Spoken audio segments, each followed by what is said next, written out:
Melloras nos centros de día da rede pública da Xunta en Muros e Outes centraron esta mañá a visita ao xerente do Consorcio Galego de Servizos de Igualdade e Benestar. Actuacións que buscan modernizar instalacións e mellorar a atención ás persoas maiores. O xerente do Consorcio Galego de Servizos de Igualdade e Benestar, Perfecto Rodríguez, visitou esta mañá o centro de día para persoas maiores da Xunta en Outes, acompañado do alcalde do municipio.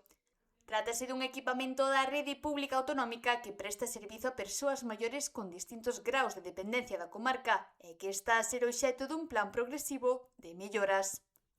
Pois o obxectivo da Xunta de Galicia é seguir mellorando estas instalacións, pois son fundamentais para seguir prestando un servicio tan importante aos nosos maiores, non? As persoas que están aquí son persoas maiores con distintos graus de dependencia, e a nosa obriga é que non só que teñan o persoal adecuado e que reciban os cuidados e a atención que merece, sino tamén que as instalacións estén o mellor posible, non? O ano pasado xa se executou unha primeira actuación de alrededor de 20.000 euros para solucionar problemas de humidades na terraza traseira.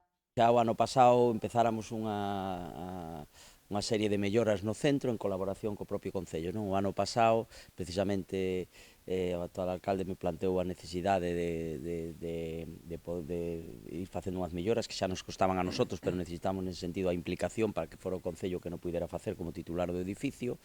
Entón, o ano pasado fixemos unha primeira intervención, urxente en verano, de 20.000 euros para arreglar un problema da terraza traseira, que tiña moita humedad, se saneou e se arreglou. Agora o Consorcio e o Concello teñen previsto asignar un novo convenio de preto 50.000 euros para continuar coa renovación de instalacións. Vaise formalizar, pois, a final deste mes outro convenio para outra mellora no centro, que van a ser perto de 50.000 euros, que se van a renovar o que é o pavimento de todas as instalacións, tanto da planta baixa como da planta alta, o pintado xeral do edificio, das instalacións, e tamén algunha outra actuación nunha fachada lateral, non? As obras incluirán a sustitución dos pavimentos das plantas baixas e alta, o pintado xeral do edificio e actuacións nunha fachada lateral. Segundo explicou o xerente, trátase das intervencións por fases para non interferir no funcionamento diario do centro, ao tempo que se garante a súa modernización. Se trata de pouco a pouco, por fases, para non facer tampouco obras moi grandes que alteren o normal funcionamento do centro, pois a idea entre a actuación do ano pasado a deste ano e outra que posiblemente tamén faremos o ano que ven, pois renovar as instalacións dun centro de día que é moi importante porque presta servicios non só ao Concello de Outes, sino a outros concellos da comarca, non? É un dos centros de día de referencia da Consellería, da Xunta de Galicia.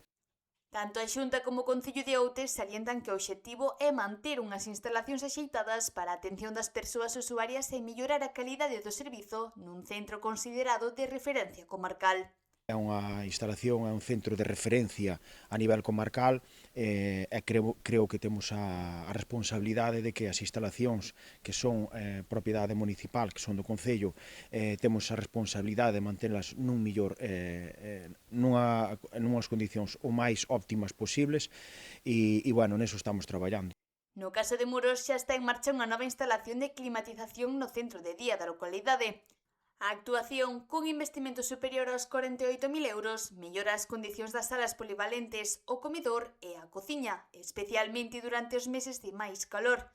Esta intervención forma parte dun plan global de mellora dos centros de maiores da rede autonómica, financiado con fondos europeos.